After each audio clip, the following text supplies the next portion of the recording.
اعوذ باللہ من الشیطان الرجیم بسم اللہ الرحمن الرحیم۔ السلام علیکم پیارے بچوں، آج کا موضوع ہے مرزا اسد اللہ خان غالب، غزل نمبر 1، شعر نمبر 3۔ نہ سنو گر برا کہے کوئی، نہ کہو گر برا کرے کوئی۔ تو اس میں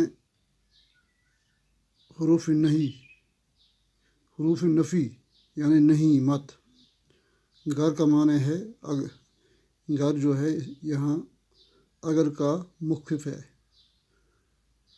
یعنی حروف شرط۔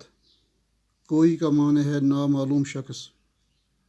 تو اس میں غالب نصیحت کے طور کہتے ہیں کہ اگر تمہیں کوئی برا کہے تو اس کی بات کو سن کر خاموش ہو جاؤ، یعنی اس کی بات کو انسنی کر دو۔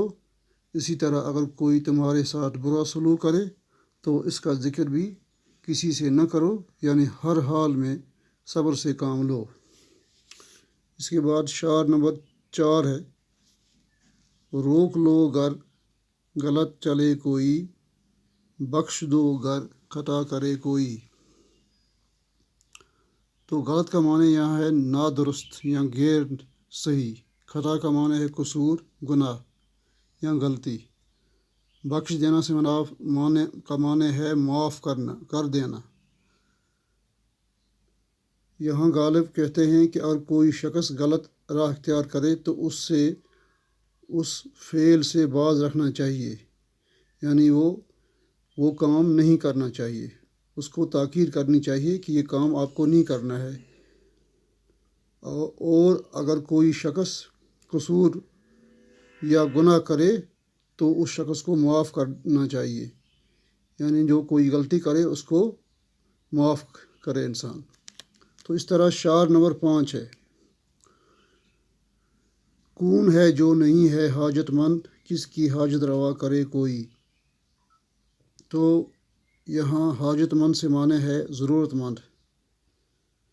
تو اس طرح حاجت الگ لفظ جو ہے اس کو ہم کہیں گے ضرورت یا مراد۔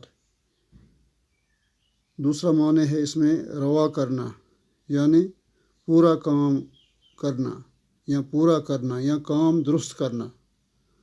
تو اس شعر کے 2 مطلب ہیں، یعنی پہلا یہ ہے کہ اس دنیا میں ہر شخص حاجت مند ہے، لہٰذا سوال یہ پیدا ہوتا ہے کہ کس کی حاجت کو پورا کیا جائے۔ تو دوسرا مطلب یہ ہے کہ دنیا میں کوئی ایسا شخص پیدا نہیں ہوا ہے جس کی کوئی نہ کوئی حاجت ہو، لہٰذا اگر کوئی تمہاری حاجت پورا نہ کرے تو اس کی شکایت نہ کرو، کیونکہ ہر ایک کی اپنی اپنی مجبوریاں ہوتی ہیں۔ تو اس طرح آگے سے دوسرا شعر ہے، شعر نمبر 6 غزل نمبر 1 کا،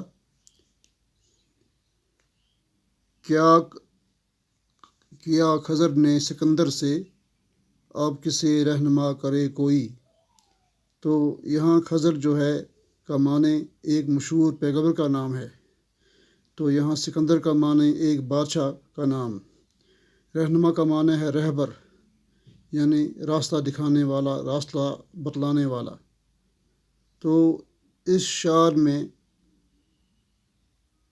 تلمی ہے، یعنی اس داستان کی طرف اشارہ ہے، یعنی سکندر ذوالقرنین حضرت خضر کی رہنمائی میں چشم آب حیات پر گیا، مگر وہاں جا کر دیکھا کہ جن لوگوں نے یہ پانی پی لیا تھا وہ اگرچہ زندہ تھے مگر طویل عمر کی وجہ سے اس قدر ضعیف ہو گئے تھے، یعنی کمزور ہو گئے تھے کہ بے حس وہ حرکت پڑے ہوئے تھے، یعنی ان کو وہ حرکت بھی نہیں کر پاتے تھے اور ان میں کوئی شعور سمجھ بھی نہیں تھی۔ یہ دیکھ کر سکندر پانی پیے بغیر وہاں سے واپس چلا آیا۔ اس کا مطلب یہ ہے کہ اگر کوئی شے تقدیر میں ہو تو حضرت خضر کی رہنمائی بھی کوئی فائدہ نہیں دے سکتی۔ تو اس طرح غزل نمبر 1 کا آخری شعر ہے، یعنی جب توقع ہی اڑ گئی غالب، کیوں کسی کا گلہ کرے کوئی۔ تو توقع کا معنی ہے امید یا بھروسہ یا آسرا۔ اٹھ جانا کا معنی ہے مر جانا یا ختم ہو جانا، گلا کا معنی ہے شکوہ یا شکایت۔ تو اس آخری غزل نمبر پہلے غزل نمبر کے آخری شعر میں غالب کہتے ہیں کہ گلہ تو توقع پر مبنی ہوتا ہے، یعنی کسی سے انسان گلہ کرے یہ توقع پر مبنی ہوتا ہے، یعنی جب کسی سے کوئی توقع ہی نہیں رہی تو پھر کس بھروسہ سے گلہ کریں، یعنی گلہ تو وہاں کیا جاتا ہے جہاں کوئی اپنا ہو اور بات بننے کی امید ہو۔ تو اس غزل کے آخری شعر، یہ دونوں شعر میں جو ہے شاعر نے اپنی معنوی خوبیوں کی بنا پر اردو ادب میں ضرب المثل بن گئے ہیں یہ دو شعر۔ تو اس طرح غزل نمبر 2 جو ہے اس کا پہلا شعر اس کا پہلا جو شعر ہے، کوئی امید بر نہیں آتی، کوئی صورت نظر نہیں آتی۔